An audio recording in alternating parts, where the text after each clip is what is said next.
اگر مرزا قادیانی کا کردار مجروح ہو جاتا ہے، یہ ثابت ہو جاتا ہے، وہ جھوٹا ڈکلیئر ہو جاتا ہے، پھر تو سارے مسئلے ہی ختم ہو گئے نا۔ تو سب سے بنیادی موضوع یہ ہے، کسی بھی قادیانی سے آپ کی گفتگو ہو تو آپ نے کس موضوع کو سب سے پہلے چھیڑنا ہے؟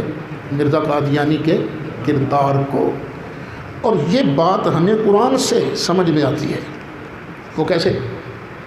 نبی کریم علیہ الصلاۃ والسلام نے جب نبوت کا اعلان فرمایا تھا تو ایک چیز بطور دلیل پیش کی، فرمایا فَقَدْ لَبِثْتُ فِيكُمْ عُمُرًا مِّن قَبْلِهِ أَفَلَا تَعْقِلُونَ، میں نے اپنی عمر کا ایک طویل حصہ تمہارے اندر گزارا ہے، میرے کردار کے اندر کہیں کچھ جھول نظر آتی ہو تو بتاؤ، کیا تمہیں اتنی عقل نہیں؟ میرا بچپن بے مثال، میرا لڑکپن لاجواب، میری چڑھتی جوانی کا جواب کوئی نہیں، مثال کوئی نہیں، میں اس عمر تک پہنچا ہوں، ایک جگہ پر انگلی رکھ کے دکھاؤ، تمہیں کہنا پڑے گا کہ باقی مصطفیٰ بے مثال ہے۔